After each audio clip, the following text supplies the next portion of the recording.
trying to legislate our existence away. We are here, we are represented, we are supported, and we deserve rights just like any other American does.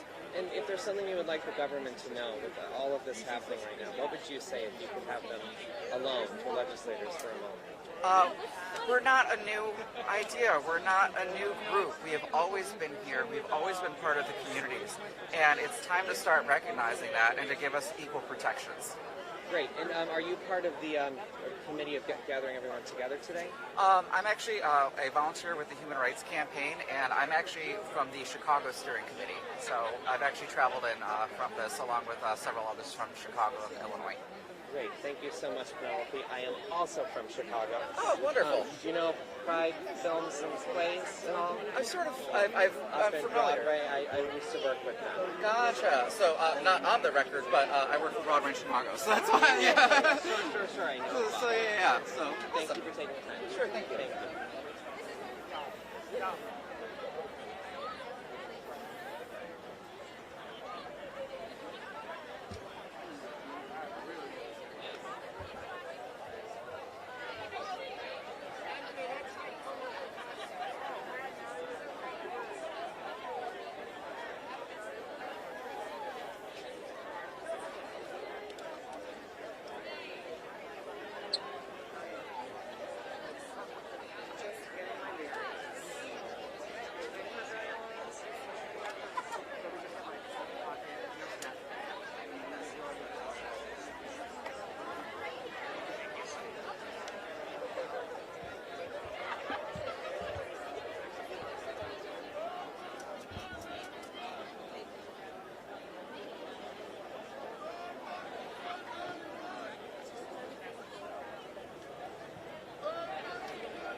we headed all the way down and then up?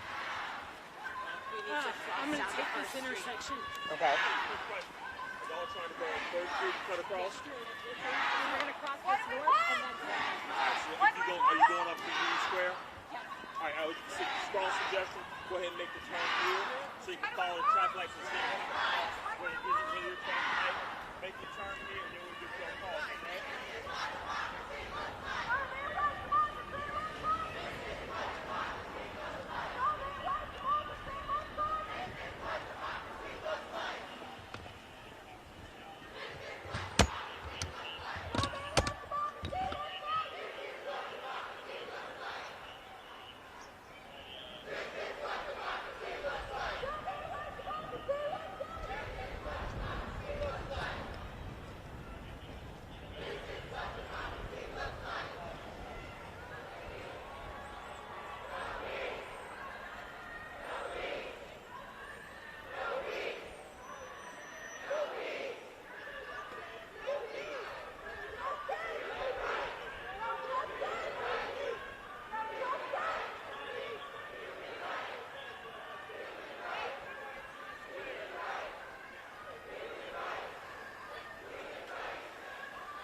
We going this way?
Who?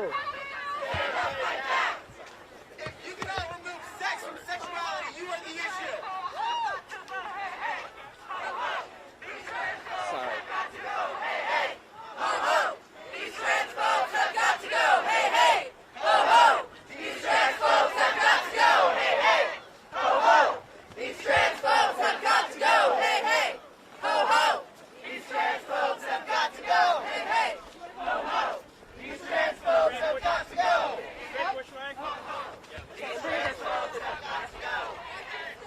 We really did everyone this route today.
How many would you guess we asked?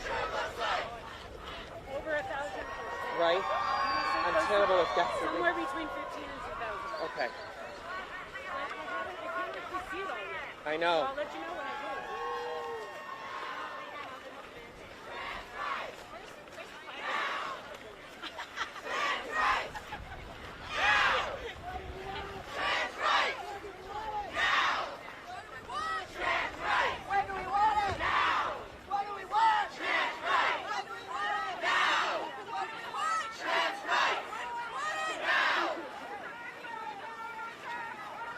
Stand up right now! Trans rights are under attack!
I got it.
Takes a few steps back so that folks who need to see the ASL interpreters can be in the front, as well as any disabled folks or anyone else who just really needs to be in the front.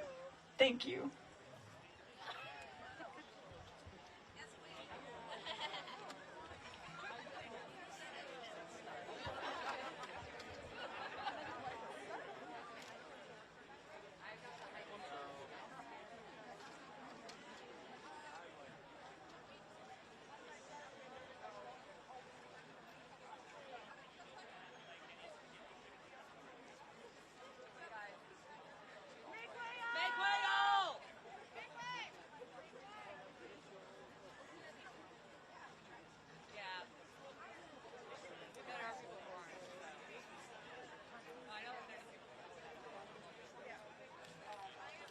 Hello, everyone.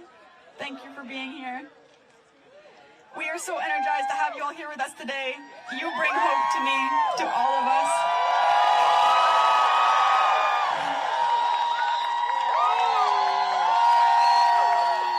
My name is Alia Cusalito. My pronouns are they, them, and I'm co-president of Queer Youth Assemble.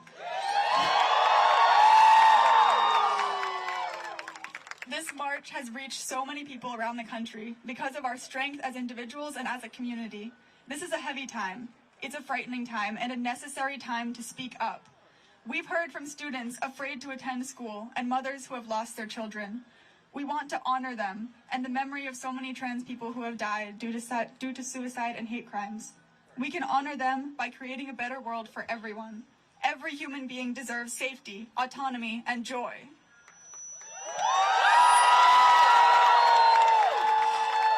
You cannot eradicate transness. We have been here, and we will always be here. We cannot be erased, so please stop trying.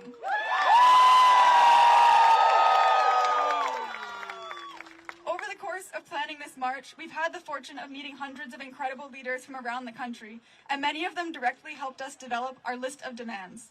I will now read those demands to you, and this is an eternally incomplete list of the necessary actions for all people to take, including legislators, parents, teachers, coaches, colleagues, and everyone. In general, codify Title IX to include sexuality, gender identity, and gender expression. Support, strengthen, and create a safe schools program for LGBTQ+ students nationally and statewide in departments of education.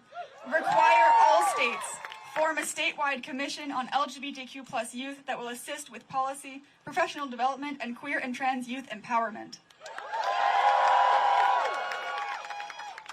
We ask that you actively include communities discussed when having conversations about them. This includes young people. We know what we need to feel safe and supported. No conversations or decisions without us. We call for an end to violence and hatred directed towards all people. We ask for empathy and clear actions to support our queer, trans, BIPOC, and disabled communities who survive every day despite the world we live in. We call for the end to outing and ask for teachers, parents, and peers to maintain confidentiality in regards to others' gender, sexuality, and other aspects of our identities. We call for school faculty and staff to undergo mandated LGBTQ+ specific diversity, equity, and inclusion training. Schools should create and follow a clear plan for trans students to use chosen names in place of legal names, unless specifically instructed otherwise by the student. Designate funding for at least one clearly designated and functioning gender-neutral bathroom at all times, and transition to single-stall and multi-stall gender-neutral bathrooms. Teach LGBTQ+, BIPOC, and disabled history as part of existing history classes, and make sure that LGBTQ+ history, BIPOC, and African American history electives are accessible for students who want to learn about these communities. Require the teaching of LGBTQ+ inclusive sex ed as part of sex ed courses and curriculums. Sex ed should be comprehensive, culturally competent, developmentally appropriate, trauma and consent informed, medically accurate, and inclusive of intersex and disabled experiences.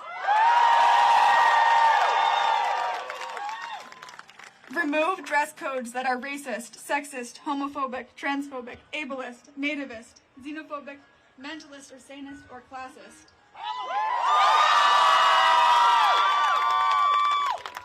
Collect, analyze, and publicize youth risk behavior survey data from the CDC regarding LGBTQ+ students, including gender identity and expression. Legal changes regarding physical and mental health. Ban all forms of conversion therapy on people of all ages nationwide. Require any youth serving medical or mental health specialist to complete nationally certified training on queer and trans youth. Ban non-medically necessary surgeries on intersex patients who have not consented. For transitioning, require all practitioners be familiar with and follow the World Professional Association for Transgender Health Standards for Trans Healthcare. Fund further trans health research. call for an end to all state-sponsored misinformation and disinformation on transitioning and gender-affirming healthcare. Require all states, all territories, and Washington, D.C. to have a resource page on the state website to support and advocate for the safety of queer and trans youth. For sports, allow transgender athletes to participate on the sports team that corresponds with their identity, and provide middle and high schools with state funding for co-ed sports teams.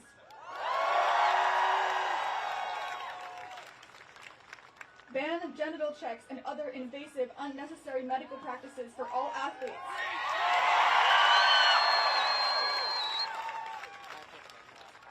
Pass the Equality Act.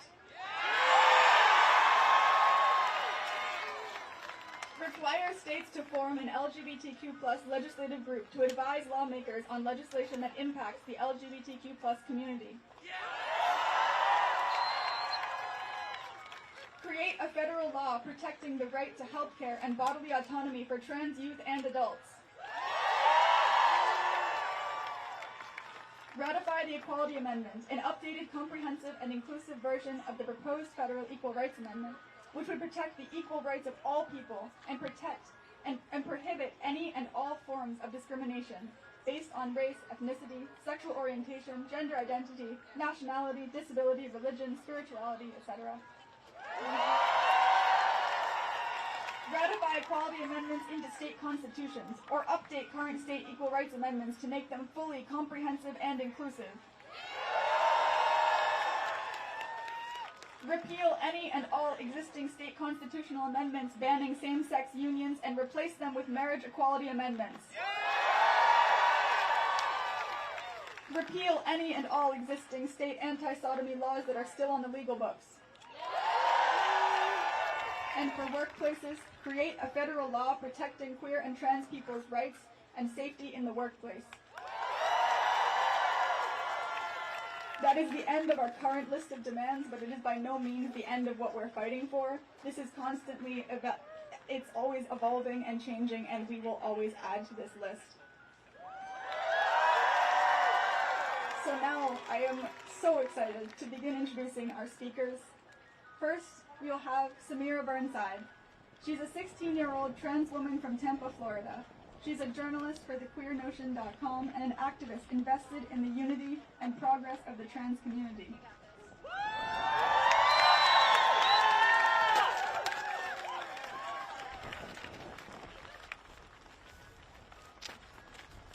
Good evening, everybody. It's great to see so many people out here.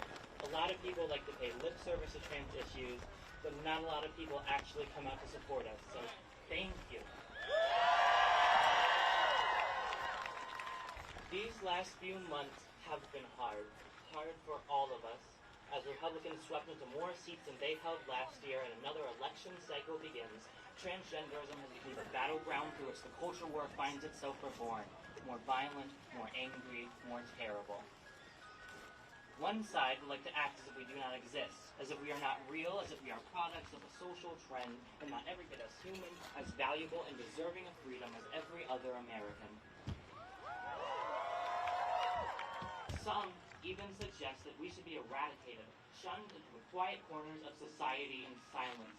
Look at SB 254, the Treatment for Sex Reassignments Act in Florida, where I am from, which would take us from our parents, which would make those that give us the care we need felons. They cloak their disdain for us in phrases like save the children and moral grandstanding, but they truly only seek to save their positions of power by stirring up their voter base. And the other side, the Democrat Party, the side that held control of the legislative and the executive branch for 2 whole years, the side that said they would pass the Equality Act in the first 100 days of the current administration, the side that expects us to keep voting for them without putting in the work to earn our votes, they say things like, pass the Equality Act immediately, yet don't put their words into action when they have the power to do so. They say things like, I support my trans family, yet sit idly by while we are legislatively attacked.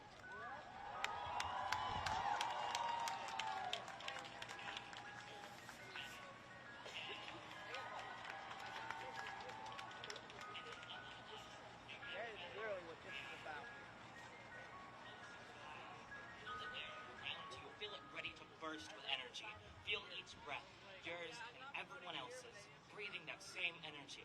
And beyond that, feel us, all around the United States, feel the march of our transgender siblings in the hundreds.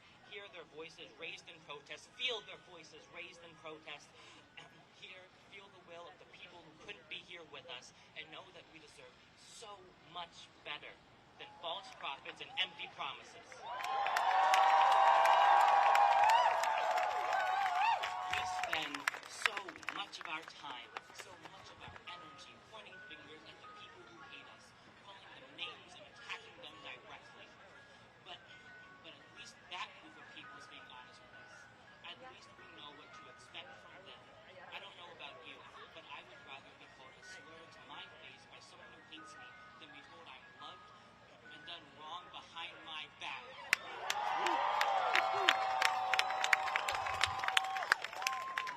Our enemies are honest enough to spew their thoughts to all who will listen.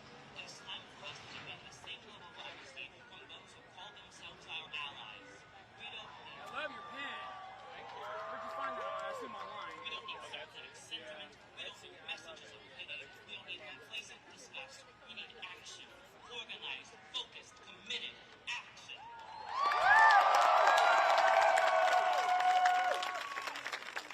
If we keep going as we have been, we'll be caught in a self-fulfilling prophecy, a cycle that will only ever hurt us. If we keep voting as we have been, with no expectation of representation, then there's no incentive to make anything change. But if we don't vote them in, then the people who want us shunned and flipped away get to have power. There's only so much that biding our time and voting faithfully will get us.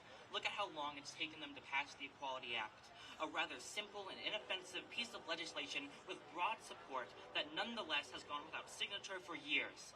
It's time that we stop asking and we start demanding.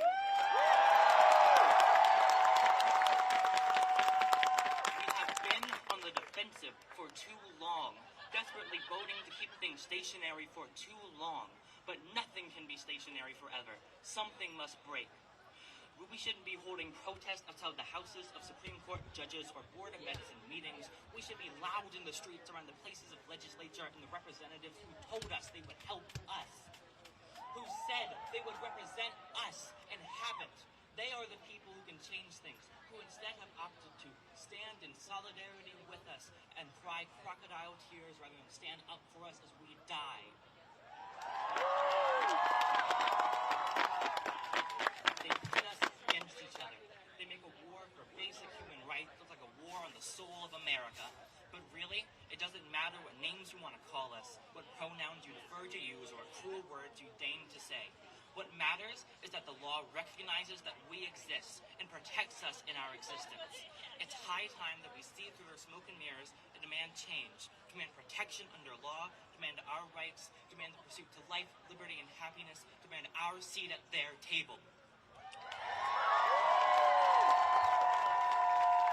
I know it's so hard.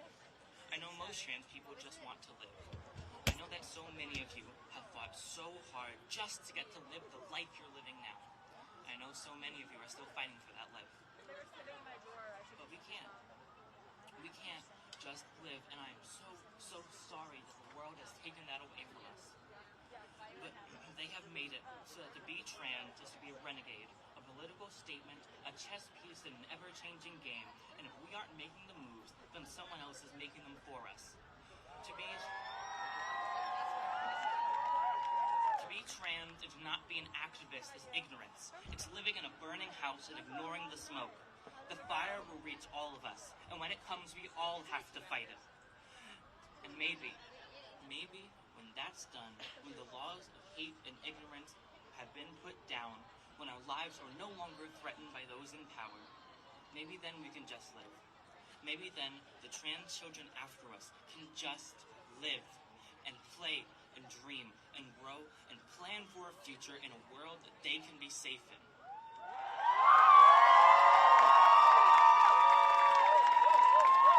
But for now, I have to fight. And you have to fight. We have to fight. For now, you have to put aside those dreams of just being a normal young person with normal young people issues, and you have to fight for your right to exist. We fight to provide a future much different than the present, a future that will allow for the lives we deserve. It will not be easy, but it will be worth it.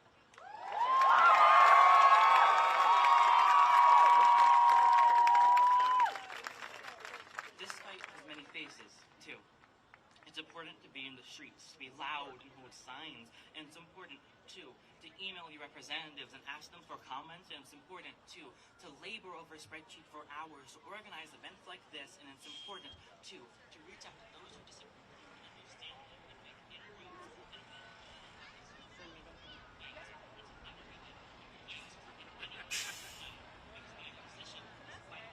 and they are organized and they are many. And right now we are small and fractured. We are not just here today to be loud. We are here to be formidable. We are here today to be strong.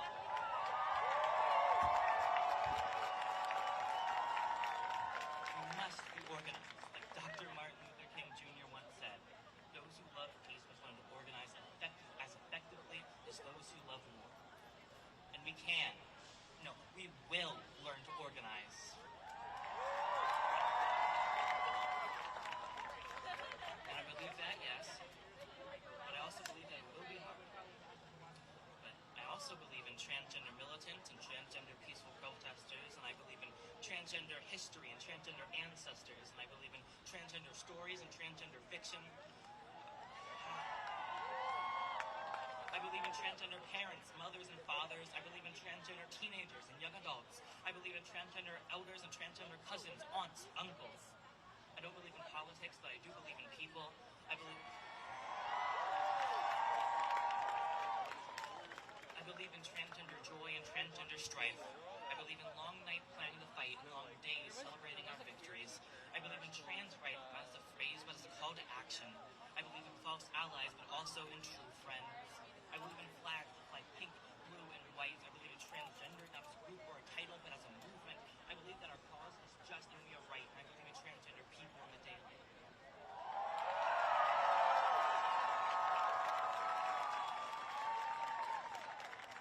But most of all, I believe in you. Because we're going to win. All you need to do is try. So will you? Will you fight? Say it with me. I will fight. Say it with me. I will be free. Say it with me. It will be hard. Say it with me, but we will win. Thank you for your time and energy. Trans rights forever.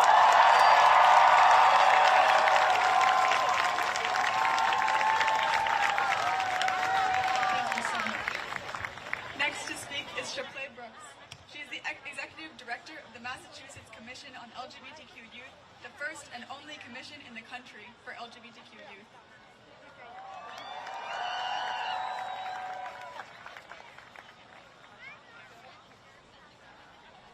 Hello, everyone.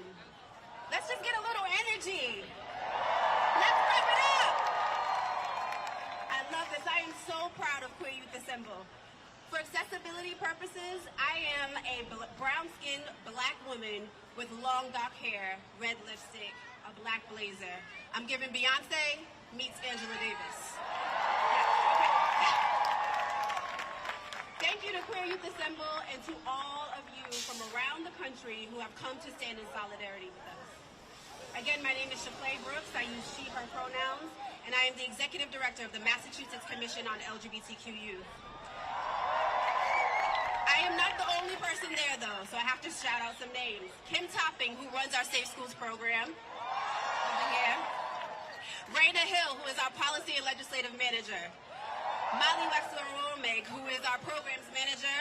Landon Callahan, Ev Gilbert, Cass Martin, Jeff Parati, who helped to build the Safe Schools program. Our co-chairs, Craig Martin and Noemi Uribe, and 50 other commissioners and hundreds of consultants and volunteers are all here in spirit, but all here with us. The Massachusetts Commission on LGBTQ Youth is the only youth commission, LGBTQ youth commission in the country. But why are we the only one? State LGBTQ commissions deconstruct and